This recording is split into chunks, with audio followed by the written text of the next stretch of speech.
if you can pursue what you're passionate about and you're good at, that's a wonderful combination to double down on.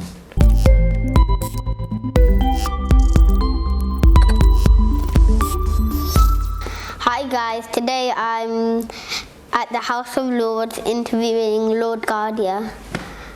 So I'm Jitesh Gadhia. I'm a member of the House of Lords for the last 7 years, and it's wonderful to welcome you here, Shakeel. It's a pleasure being here. You're most welcome. Tell me about your career journey. So my career started back in 1991 when I graduated from university, and I started a career in finance, joining the City of London, as it's called, and over a period of now more than 30 years, I've been mainly involved in a variety of global financial institutions, involved in merchant banking and investment. Do you enjoy doing banking and investment?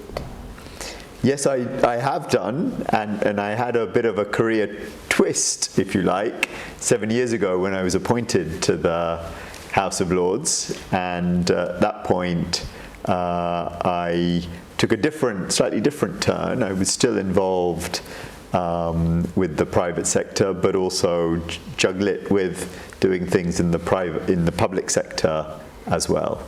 Okay. I see you were born in Uganda. Do you think your Uganda Indian heritage has influenced you? And do you think you have different cultural strengths that helped you? What a great question. So you're right, I was born in Uganda, but I was the first generation of my family to be born outside of India. So my grandfather went from Gujarat in the 1930s to Uganda, which is why I was eventually born there. And in 1972, the Asian community was asked to leave, in fact told to leave Uganda by the dictator Idi Amin, which is why such a large group of us, in fact almost 30,000 British Asians from Uganda arrived here at that time, so just over 50 years ago now. So like you were the first member of your family to go here, like to London? So I came with my family in 1972, and so we resettled here in this country, and had to start all over again because we were literally thrown out of that country. So it must have been hard. It was, and I think that's probably one of the reasons, you said what are the cultural differences, and does that make an impact on how people have settled here. I think when you're an immigrant, and often immigrants start with very little, but they're very hungry to succeed. Yeah. And I think there is something special about that, because you're very motivated. In a way you can't, for us, it was the second country that we had gone to outside of India. So we couldn't afford to get it wrong a second time. So we really had to work hard to make our lives a success. That must have took quite a while. It did. Well, I think over time, I think one of the lessons is you reap what you sow. So you talked about culture. My background is my faith background is a Hindu, and one of the things that we believe in or are taught about is something called karma. You reap what you sow. Yeah, I've heard that. You've heard about that? Yeah. Great. What was it like to meet King Charles? So look, I'm really fortunate. I a few years ago was appointed as a trustee and then as chair of something called the British Asian Trust. and that's a charitable foundation that now the King, then he was the Prince of Wales, started about 17 years ago. And the purpose of the British Asian Trust was to connect the British Asian diaspora here in the United Kingdom with development work in the countries of South Asia, meaning India, Pakistan, Bangladesh, and Sri Lanka. And he feels really passionately about this, which is why he created this foundation. So did you help him, build it? In a small way, yes. I think he had the vision, and a number of us have been involved in trying to take forward the work that the British Asian Trust does, and we've impacted so far the lives, positively, I think, the lives of 12 million people in the time that we've been in operation across the whole of the region of South Asia. That's a lot of people. It is. Yeah. So you must have raised a lot of money for that. Yeah, that's one of the things that we do. So I would say that in order to be able to have an impact, you obviously need some resources, and raising money is a key part of that. But then also spending it wisely, that's the other aspect, and doing it in a way that has the most impact. So that's one of the things that we measure very carefully in all the work that we fund. We look very carefully at what difference did it make to the lives of people. Okay, so you basically trying to give every bit of money all across Asia, Yes, so we focus on particular things. For the most underprivileged, those who need it the most, we focus on their livelihoods, i.e. how they can earn a living, on their education, on protecting children, on mental health, and on conservation. Okay. I want to become a CEO in the future. Can you give me some tips of how to become a CEO? Well, it's brilliant that you're so ambitious, and I can already see that you're going to go very, very far in life. What I would say to you is that if you can pursue what you're passionate about and you're good at, that's a wonderful combination to double down on. So, in a way, don't get too worried about whether you're called a CEO, but pursue what you're good at and what you're passionate about. And another piece of advice that somebody gave me, and I like to pass on, is try and achieve something, but not necessarily be somebody. Because if you try and achieve something, you will be somebody, and I'm sure you'll be a CEO. So you're basically saying to follow your dreams and...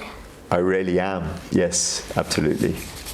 Please can you tell me about the work you have done in diversity? It's very impressive. Well, look, that's very kind of you to say, and it's something that I do feel very strongly about, because in a way I think it's your talents and your hard work that should matter, not where you were born, who your parents are, or what your accent sounds like. Those are secondary things. It's really your abilities. So I really do believe in meritocracy and social mobility. And it's interesting that that's something that a lot of people care about, and increasingly lots of companies are also very much promoting and paying particular attention to what's called diversity, equality, inclusion. And what I've been able to do in my own small way is try and bring together a lot of different groups within companies that care about this, to talk to each other and share best practice, share their learnings, and create a network, really, of people who can support each other. And in this area, there is a great word called allyship, and I really like that sentiment, that actually, even if you aren't part of a group that has a particular characteristic, you can still be their ally, you can still be their supporter. So you must get a lot of ideas if you're like sorting a group of people to make. Well, yes, and you know, and I like to you know, and for a while I was able to get this group together quite a lot, and it was 65 different organizations, big corporates, financial institutions, public sector organizations, that between them, I think, employed more than 3 million people. That's a lot of people. So yes, I didn't obviously get all the 3 million people together, but it was organizations that employed that many people. And so therefore you can actually have quite a big reach. Do you have any advice for me? My 11 plus is coming up soon, and how can you help me? Can you give me any tips of how to get into my dream school? Well, look, I've just gone through that process with my own daughter, who has taken the 11 plus and actually did get into a school that she really wanted to go to. So the first thing I would say, definitely go to the open days and have a look and speak to the teachers and get to know the school. But then, of course, there's no substitute for hard work. So definitely do revise and with some past papers. And you've got to put the effort in, particularly at the weekends, in preparing. But in life, you generate your own luck when preparation meets opportunity. So I'm sure you're going to prepare really hard, and I know that you'll have the opportunity to sit the exams. So I think you know, with those ingredients, I really hope that you get into the school you want to get into. Thank you. And I'm sure your daughter was happy when she got into school. She really was. It's a big moment, and therefore it's worth putting all the effort into. Yeah, I'm sure it is worth putting all the effort into. Can you think of any other people for me to interview? Gosh, well, look, we're sitting in you know, one of the buildings of the House of Lords, and we're just literally across the road from Parliament. So I will get my thinking cap on and see who else you can speak to. There's lots of people that I know in the precinct of Westminster. And they all have a variety of very interesting and different backgrounds. And it's really great that you're doing these interviews and learning about people, and you're curious to find out and learn as much as you can. And that's a great thing to be doing. You probably get to know a lot of people if you work in the House of Parliament and the House of Lords. You do, and obviously have colleagues, but there's also lots of people who come in and want to be interested. And it's a great part of our democratic process that we involve and invite in lots of people to talk to us, to share their concerns and their issues, and try and find some solutions, because that's how we make progress as a society. So you're probably making quite a lot of progress if you're quite busy in the Christmas. Yeah, so I'm working right to the end. Yes, we're about to go into a recess period, so I will be taking a bit of time off. But 2024 and January is going to come very soon. And so at this time of year, we take stock of what we've done in the last 12 months, but actually we also look forward to what the new year will bring. Yeah, I'm sure the new year there's going to be a lot more stuff to work on.